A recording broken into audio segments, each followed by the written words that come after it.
Marami na nga akong naipon na stickers sa pakikipag meet and greet ko sa mga sikat na content creators. Kaya naman naisipan ko na lang na idikit na lang to sa plain black ko na top box.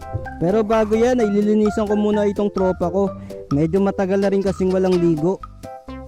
Pagkatapos ko nga patuyuan ay i-apply ko na itong Ride and Shine Protect Wax. Makakatulong ito para magmukhang bago ulit ang motor ko.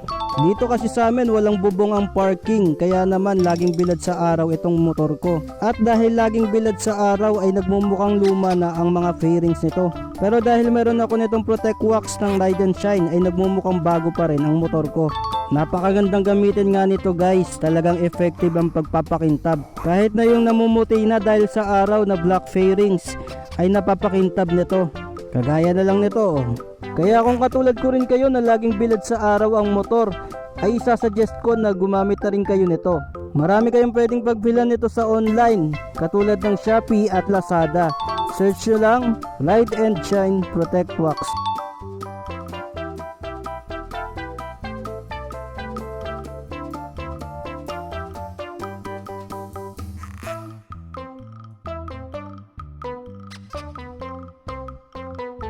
Pagkatapos ng mag-apply ng Ride and Shine Protect Wax, ay punasan naman ito ng microfiber towel para hindi kapitan ng mga alikabok. Masasabi mo pa ba namang 5 years na itong motor na to kung ganito kakintab? O diba? Pogi na ulit, bagong bago. Pagkatapos nga niyan ay ikakabit ko na itong mga stickers. Meron pala akong mga stickers na triple at doble. Kahit meron na kasi akong sticker, basta makita ko yung mga sikat na vlogger ay nanghihingi pa rin ako. Alam nyo na, fanboy lang din. Isa-isa ko na nga itong kinabit. Ayan, shout out sa mga na-meet ko na vloggers.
At syempre ang finale, my very own sticker.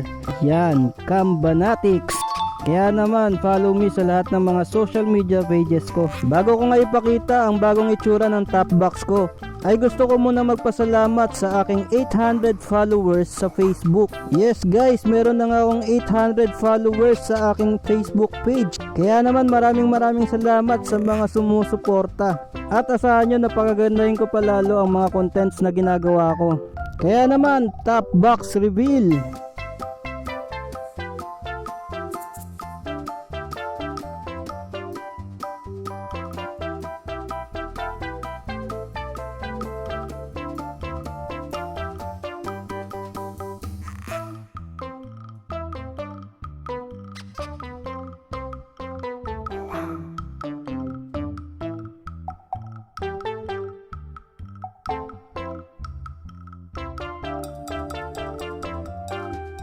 Maraming salamat sa panonood and see you on the next one.